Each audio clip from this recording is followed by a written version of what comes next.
Hello. ഇന്നത്തെ നമ്മുടെ ഉച്ചയൂണിന് സ്പെഷ്യലായിട്ട് ഉണ്ടാക്കിയിരിക്കുന്നത് മത്തങ്ങ കൊണ്ടുള്ള ഒരു തീയലാണ് കേട്ടോ. ഈ മത്തങ്ങ തീയൽ ചോറിന് മാത്രമല്ല മറ്റ് ബ്രേക്ക്ഫാസ്റ്റ് ഐറ്റംസിൻ്റെ കൂടെയും കൂട്ടിക്കഴിക്കാൻ പറ്റുന്ന നല്ലൊരു കറിയാണ്. ഈ മത്തങ്ങ തീയലിന് വേണ്ടിയിട്ട് എടുത്തിട്ടുള്ള സാധനങ്ങൾ എന്തൊക്കെയാണെന്ന് നോക്കാം. ഞാൻ എടുത്തിട്ടുള്ളത് ഒരു ചെറിയ കഷ്ണം മത്തങ്ങ, ഒരു ചെറിയ തക്കാളി, കുറച്ച് കൊച്ചുള്ളി, ഒരു സവാള, ഒരു ചെറിയ ഉരുളക്കിഴങ്ങ്, 3 പച്ചമുളക് ഇവയൊക്കെയാണ് കേട്ടോ. ഇതിൻ്റെ കൂടെ തന്നെ ഒരു ചെറിയ കഷ്ണം ഇഞ്ചിയും 2 അല്ലി വെളുത്തുള്ളി എടുത്തു. പച്ചക്കറികളെല്ലാം കഴുകി ഇതുപോലുള്ള ചെറിയ ചതുര കഷ്ണങ്ങളായിട്ട് മുറിച്ച് വയ്ക്കണം കേട്ടോ. പിന്നെ വേണ്ടത് തേങ്ങയാണ്. തേങ്ങ ചിരകി ഒരു 1/2 കപ്പോളം തേങ്ങ ഞാൻ എടുത്തിട്ടുണ്ട് കേട്ടോ. ഈ തേങ്ങ ഇനി നമുക്ക് ചീനച്ചട്ടിയിലിട്ട് നന്നായിട്ട് വറുത്തെടുക്കണം. കൂടെ തന്നെ കുറച്ച് മസാലയും ചേർത്ത് കൊടുക്കണം.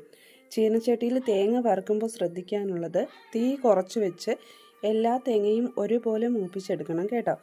എല്ലാ തേങ്ങയും ഒരുപോലെ കിട്ടാൻ വേണ്ടിയിട്ട് തേങ്ങ ചിരകിയതിന് ശേഷം നമുക്ക് മിക്സിയുടെ ചെറിയ ജാറിലിട്ടിട്ട് അതൊന്ന് പൾസ് ചെയ്ത ശേഷം വറുക്കുകയാണെങ്കിൽ തേങ്ങയെല്ലാം ഒന്നുപോലെ തന്നെ വറുത്ത് കിട്ടും.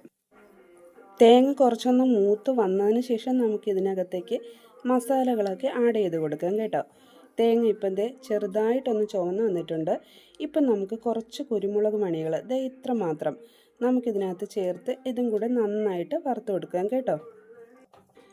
കുരുമുളക് ചേർത്ത് ഒന്നുകൂടെ നന്നായി വറുത്ത് ഇതുപോലെ ചുമന്ന് വന്നതിന് ശേഷം 1/2 ടീസ്പൂൺ മഞ്ഞൾപ്പൊടി, 1/2 ടീസ്പൂൺ ഗരം മസാല, ഒരു നുള്ളു ഉലുവാപ്പൊടി, 1/2 ടീസ്പൂൺ മല്ലിപ്പൊടി, 1 ടീസ്പൂൺ മുളക് പൊടി ഇവയൊക്കെ ചേർത്ത് കൊടുക്കാം കേട്ടോ. മുളക് പൊടി നിങ്ങളുടെ എരിവിനനുസരിച്ച് ചേർത്ത് കൊടുക്കാം.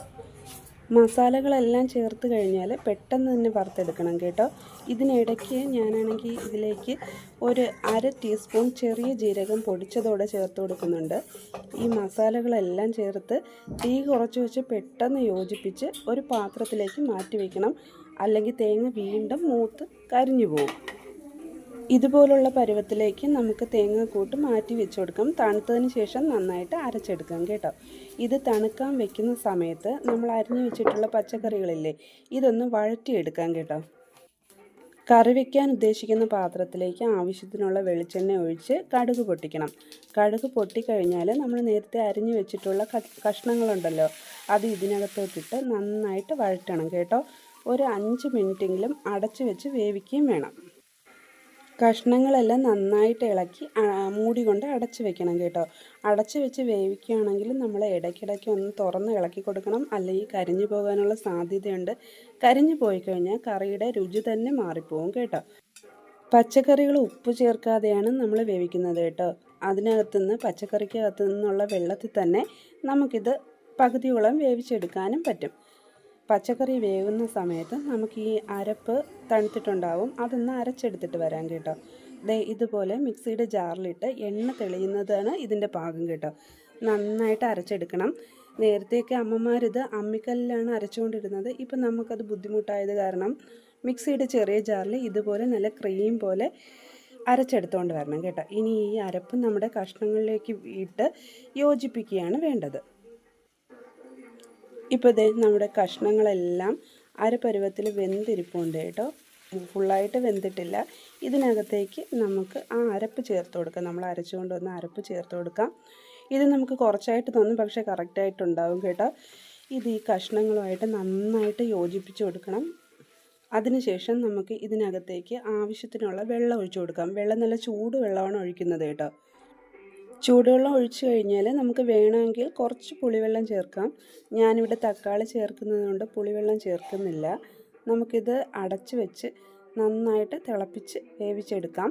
അടച്ച് വെക്കുന്നതിന് മുമ്പ് നമുക്ക് ആവശ്യത്തിനുള്ള ഉപ്പും കറിവേപ്പിലയും ചേർത്ത് കൊടുക്കാം കേട്ടോ. ഇത് അടച്ച് വെച്ച് ഇതുപോലെ എണ്ണ തെളിയുന്ന രീതിയിൽ വേവിച്ചെടുക്കണം. അതാണ് ഇതിൻ്റെ പാകം കേട്ടോ. നന്നായിട്ട് എണ്ണ തെളിഞ്ഞ് വന്നിട്ടുണ്ട്. ഇപ്പം നമുക്ക് ഉപ്പൊക്കെ നോക്കിയിട്ട് മറ്റൊരു പാത്രത്തിലേക്ക് മാറ്റാം കേട്ടോ. ഞാൻ മറ്റൊരു പാത്രത്തിലേക്ക് മാറ്റിയിട്ടുണ്ട്.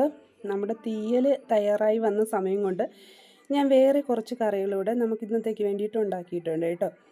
കോവയ്ക്ക മെഴുക്ക് പുരട്ടി, പിന്നെ നമ്മൾ ബീട്രൂട്ട് കൊണ്ടുള്ള ഒരു കിച്ചടി ഉണ്ടാക്കിയിട്ടുണ്ട്. ഇന്നിപ്പോൾ നമുക്ക് കിട്ടിയിരിക്കുന്ന മീൻ വങ്കട മീനാണ് കേട്ടോ. ഞാനത് ഫ്രൈ ചെയ്തെടുത്തിട്ടുണ്ട്. അപ്പോൾ ഇത് ഞങ്ങൾ ചോറൊക്കെ ഇലയിലേക്ക് വിളമ്പിയിട്ടുണ്ട്, കഴിക്കാൻ പോവുകയാണ് കേട്ടോ. ആദ്യം തന്നെ നമ്മുടെ കോവയ്ക്ക മെഴുക്ക് പുരട്ടി, പിന്നെ നമ്മുടെ ബീട്രൂട്ട് കിച്ചടി, പിന്നെ മീൻ വറുത്തത്, പിന്നെ നമ്മുടെ ഇന്നത്തെ താരമായിട്ടുള്ള മത്തങ്ങ തീയൽ എല്ലാം എടുത്തിട്ടുണ്ട് കേട്ടോ. അപ്പോൾ നിങ്ങളെല്ലാവരും കഴിച്ചെന്ന് വിശ്വസിക്കുന്നു. വീഡിയോ എല്ലാവരും കാണണം, ലൈക്ക് ചെയ്യണം, ഷെയർ ചെയ്യണം, ചാനൽ സബ്സ്ക്രൈബ് ചെയ്യാൻ മറന്നു പോകരുത് കേട്ടോ. അപ്പോൾ നമുക്ക് അടുത്ത വീഡിയോയിൽ കാണാം. Okay, by.